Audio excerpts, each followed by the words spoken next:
Good evening, everybody. It's a real pleasure for me to be here at the launch of the Global Intellectual Property Alliance. But at the outset, I'd like to convey the greetings of our Director General, Darren Tang, and his congratulations on the beginnings of the Global IPA. I would also like to offer my congratulations to all of you from around the globe who have committed your time and efforts to make GLIPA a reality. It's thanks to your vision, your commitment and passion that groundbreaking initiatives like this come to pass. There is a simple reason why the creation of this alliance is so timely and commendable, and that is because governments, businesses, and communities around the world are paying attention to IP and innovation as never before. We are in the early stages of a new and exciting chapter in the global IP ecosystem. In today's global economy, intangible assets are driving growth in a way that we simply haven't seen previously.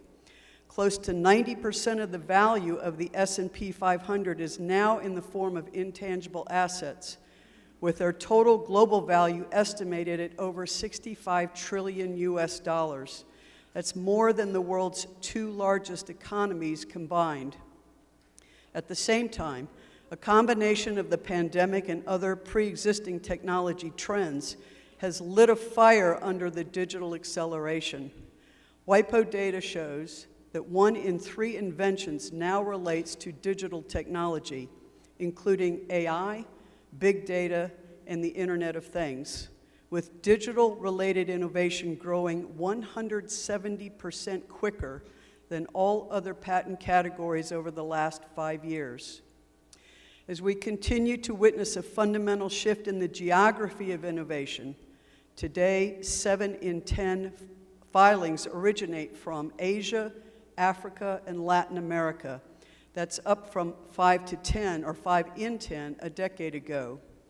In recent years, countries as diverse as Brazil, Bulgaria, Colombia, India, Mauritius, and Vietnam are among the strongest improvers in WIPO's Global Innovation Index. And venture capital growth was strongest in Africa and Latin America in 2021, with investments more than quadrupling in both regions. As a result, when we think of IP and innovation today, we must think not just of the traditional powerhouses of the global north, but also the emerging engines of growth in all parts of the world. In the face of these fundamental changes, our work as a global IP community cannot be business as usual.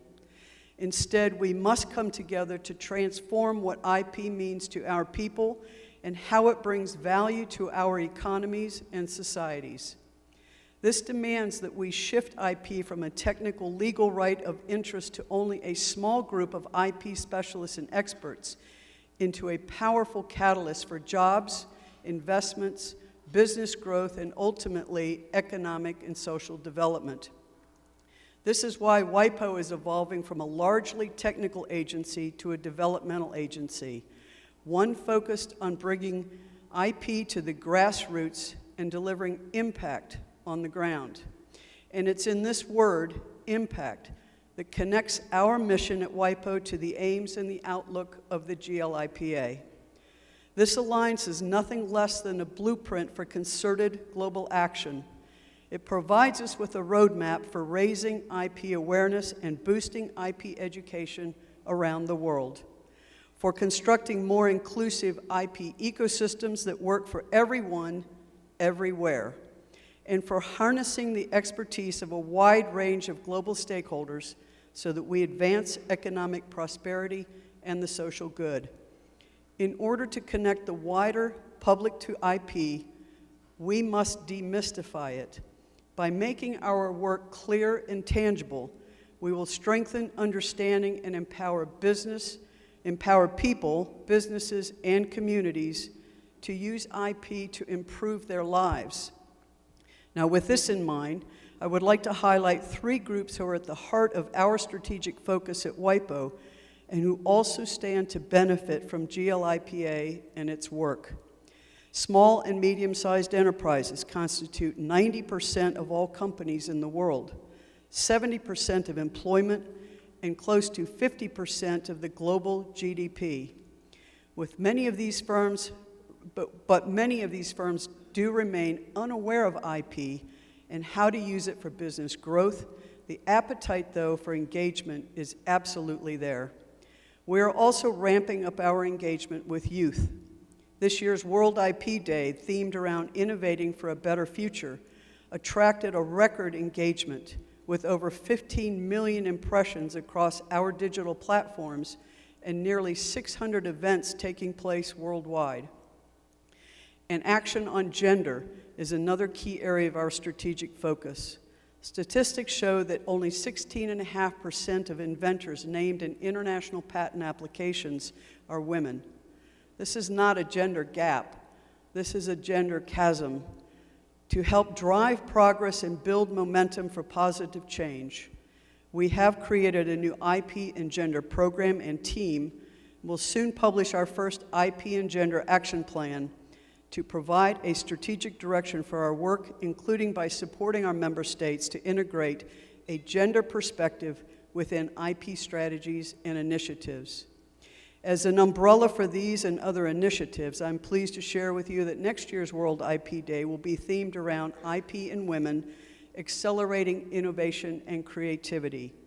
We hope that the GLIPA will play an active role in our World IP Day programs and celebrations, as well as our broader efforts to close the IP gender gap. Colleagues and friends, throughout the past year, Scott and Nikhil have been sharing a PowerPoint slide with a map of the globe, dotted with members and potential members. Those dots have been growing exponentially. And I must admit that while I never doubted GLIPA's potential, the diversity, spread, and growth of membership has just been stunning.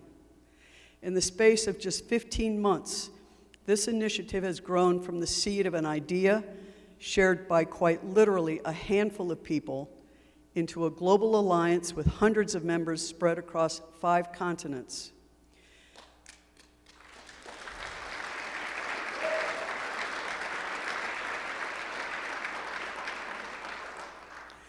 This level of interest reflects the scale of the opportunities before us. As I said at the outset, IP is moving rapidly from the periphery to the center of economies and societies around the world.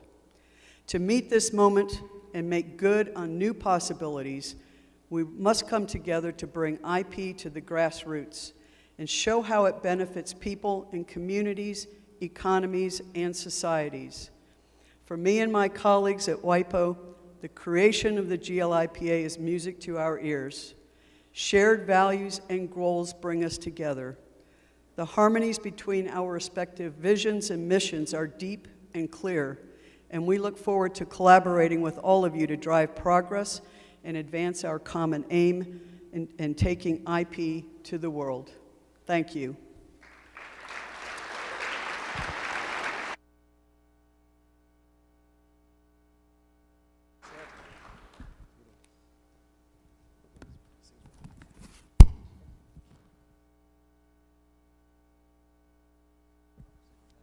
One more thing I want to share. Again, Lisa's a very special person, and one of the things that just kind of blew my mind is that in terms of her specialness, you should appreciate that the Global IP Alliance on day one signed an MOU with WIPO because of the great work of Lisa Jorgenson and Charles Randolph. And so, Lisa, we thank you for that, and we are excited to partner and do great things together.